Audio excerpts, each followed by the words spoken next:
কি করলে আল্লাহ বলেছেন আল্লাহ বেকিল্লাহ ডিপ্রেশন থেকে রক্ষা পাওয়ার জন্য আমাদের শর্ট ভিডিও আছে। ব্যস্ততা কমিয়ে আল্লাহর সাথে একান্ত মনে করেন যোগাযোগ বাড়ানো এবং আল্লাহর স্মরণ মতো আল্লাহ বলেছেন আল্লাহ বিক্রিল্লাহ কুলুব আল্লাহ তাআলা জিকির এটা আমার সন্তরকে প্রশান্ত করে বিধায় ব্যস্ততা কমিয়ে আল্লাহর সাথে একান্ত যোগাযোগ বাড়ানো, আল্লাহর স্মরণ, আল্লাহর জিকির এটা বৃদ্ধি করা, এটা হবে আপনার ডিপ্রেশন দূর করার অন্যতম উপায়।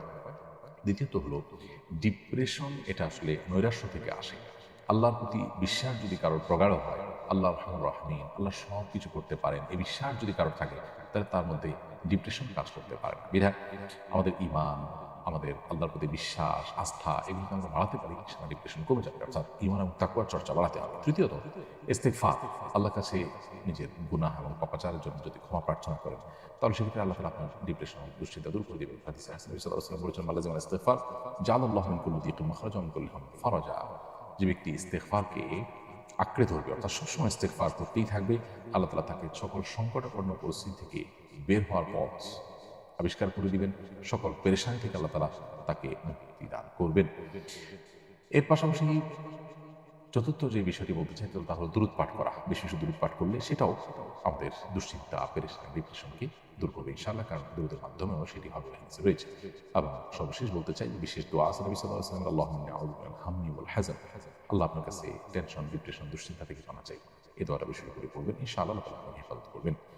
রিদওয়ান আহমেদ আপনি লিখেছেন, আমি ওয়াসওয়াসার কারণে অনেক সমস্যায় ভুগছি, এর সমাধান কি? অনেক ভাইয়েরা আমাদের, অনেক বোনেরা আমাদের ওয়াসওয়াসার রোগে ভুগছেন। ওয়াসওয়াসার রোগটা খুবই ভয়ঙ্কর একটা রোগ, একজন মানুষকে মানসিকভাবে অনেক অসুস্থ করে দেয়। আজকে জুমার পরও আমার মসজিদে অনেক দূর থেকে একজন ভাই এসেছেন, তার বাবা সহকারী। তিনি ভয়ঙ্কর ওয়াসওয়াসার রোগে ভুগছেন। মামাতো বোনের সাথে তার বিবাহ ঠিক হয়েছে, কিন্তু মামির সাথে কোনো প্রকার হুরমতে মুসাহারা হলো কিনা, অজান্তে কোনো প্রকার কোনো কিছু হলো কিনা, তার তরফ থেকে না হলে মামির তরফ থেকে হলো কিনা, এটা নিয়ে সে ওয়াসওয়াসায় ভুগছে।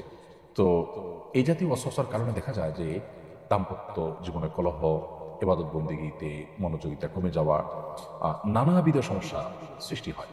উজু করতে গিয়ে দেখা যায় 10 বার 20 বার হাত ধোয়া হচ্ছে এবং হাত মুখ ধোয়া হলো কিনা, শুকিয়ে থাকলো কিনা কোনো জায়গা, এই অহেতুক সংশয় এটা নিয়ে দেখা যায় যে 10 বার 20 বার 30 বার পর্যন্ত ধোয়ার কাজ করা হচ্ছে, এদিকে যেমন শেষ হয়ে যাচ্ছে।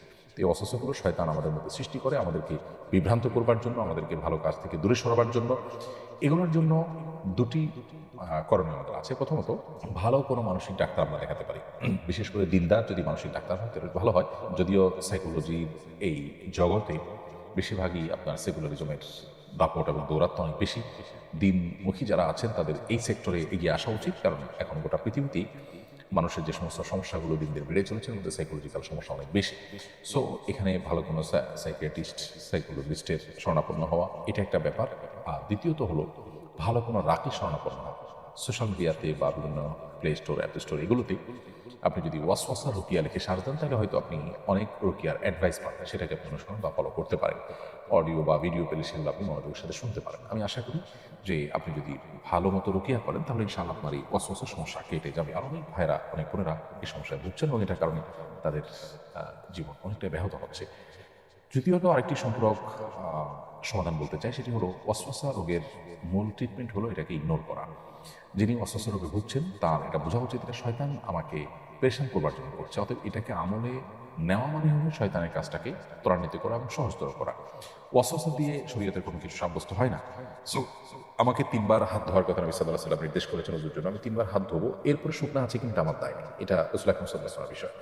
পেশাব করার পর অহেতুক ওয়াসওয়াসা যে ফোঁটা আসলো কিনা, আরও আরেকটা ফোঁটা বের হলো কিনা, এগুলো দূর করবার জন্য নবী সাল্লাল্লাহু আলাইহি ওয়াসাল্লাম নিজে বলেছেন যে ভেজা হাত পাক কাপড়ের উপর দিয়ে মারার জন্য, যাতে করে কোনো প্রকার ওয়াসওয়াসার কারণে আপনি পেরেশান হওয়ার সুযোগই না থাকে। কারণ আপনি দেখবেন যে সব পানির ফোঁটা, আমি তো পানি একটু আগে মেরেছি, আপনি এগুলো পানির ফোঁটা।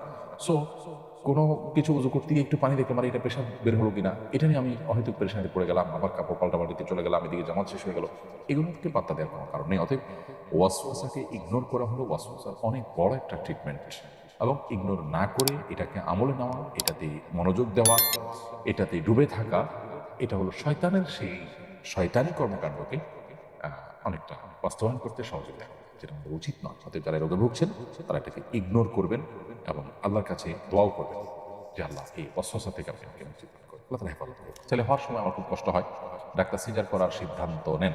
আমি আল্লাহর সঙ্গে ওয়াদা করেছিলাম নরমালি হলে এতিমখানায় একটি খাসি দান করব। আমার ছেলের বয়স 7 বছর, এখন সম্পন্ন করতে পারিনি। এই ওয়াদা করা কি আমার সঠিক হয়েছে? এখন সম্পন্ন করতে না পারায় কি এখন সম্পন্ন করতে না পারায় কি গুনাহ হবে? এ কারণে আমার ছেলের কি কোনো ক্ষতি হবে? আল্লাহর সঙ্গে আপনি যদি ওয়াদা করে থাকেন যেটা হলে আমি এটা করবো, তাহলে আপনার এই ওয়াদা পূরণ করা উচিত, এটা আপনার কর্তব্য। এটা না করলে আপনি গুনাহগার হবেন। দেরি হয়েছে, তারপরও যদি আপনি করে ফেলেন তাহলে এটি আদায় হয়ে যাবে এবং ইনশাআল্লাহ বিসমিল্লাহ আপনি দায় থেকে মুক্ত হয়ে যাবেন। কিন্তু এর ফলশ্রুতিতে আপনার সন্তানের ক্ষতি হবে কিনা সেটা অবশ্য এর সাথে প্রাসঙ্গিক বিষয় নয়, কারণ সন্তান তো এখানে কোনো অন্যায় করেনি, অতএব তার এখানে লাভ ক্ষতির বিষয় নেই। ক্ষতি যা হওয়ার আপনার হবে, আপনি গুনাহগার হবেন এবং আল্লাহর সঙ্গে কৃত ওয়াদা এটা পূরণ করা উচিত আপনার। যতটুকু আপনি ওয়াদা করেছেন ততটুকু আপনার সাথে থেকে।